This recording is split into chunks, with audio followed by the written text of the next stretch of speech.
Well, welcome back and thanks for staying with the agenda. Now, the South African Broadcasting Corporation turns 84 today since its establishment in 1936.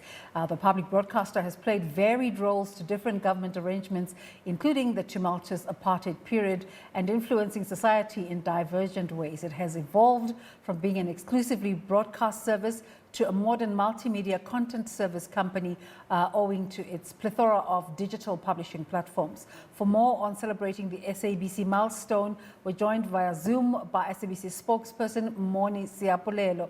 Mmoni, a very good morning to you. Thank you so much for joining us. 84 years is a big number. What has the public broadcaster learned? What has it got in store for the celebration? Good morning, Desiree, and good morning to your audiences. As you correctly stated, yes, the SABC is celebrating a very big milestone today. We are celebrating 84 years in broadcasting, 84 years delivering and a very essential service to the South African public, educating, entertaining, and informing them with everything that is happening around them. We are very proud that over the years, we've been at the forefront of ensuring that the South African citizenry remains very, very, very much informed on what is happening. As you recall, Desiree, the SABC was established in 1936, as well as our radio station. I think a lot of people don't know that SAFM was also established in the very same year. So we are very happy that SAFM is also turning 84 today. As part of our celebrations, we wanted to highlight some of the key milestones that the corporation has achieved over the years. In the beginning, when the SABC was established, we literally were operating under apartheid.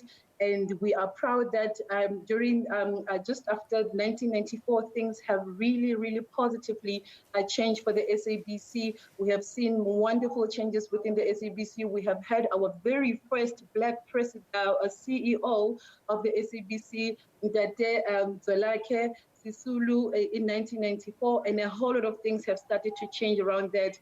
If you remember very well, the SABC was legislated by a Broadcasting Act of 1976 at the time. And in 1999, there was an introduction of a new broadcasting policy, which is still the overarching policy that the SABC is operating under, which has repealed the 1976 broadcasting policy, which was the one that was operating at the time. So that was a very major change at the time. The SABC has also, in 2004, launched its very first editorial policies, which were recently revised in 2020. We are very proud that the SABC has actually achieved those milestones.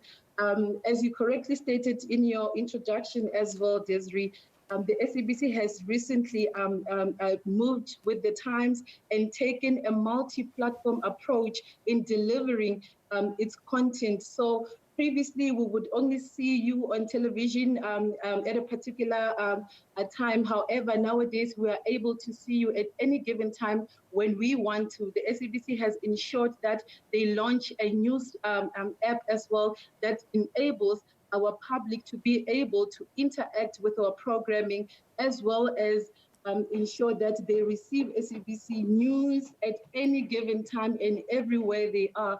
So there has been some beautiful and key milestones that has been achieved by the SABC over the years.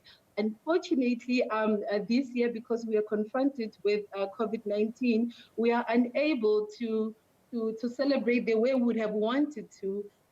Desiree, going back to the people that we are serving, bringing them the SABC services, but we had made sure that we become so much visible in our platforms. We use our platforms to highlight the history of the SABC, to highlight the key milestones that the organization has achieved over the years, and ensure that we continue to educate people about the SABC. Well, Mmoni, is the celebration overshadowed by the possibility of retrenchments at the SABC, a local newspaper saying it's worse than we thought, the state of the SABC and the political battle over retrenchments? Is this overshadowing the celebration? Not at all, Desiree. As I mentioned before, due to the fact that there's COVID-19 that is affecting not only the SABC, but every citizen of the global society, we are unable to celebrate. We are unable to go back to our people. Nothing has been overshadowed by the possible retrenchments at the SABC.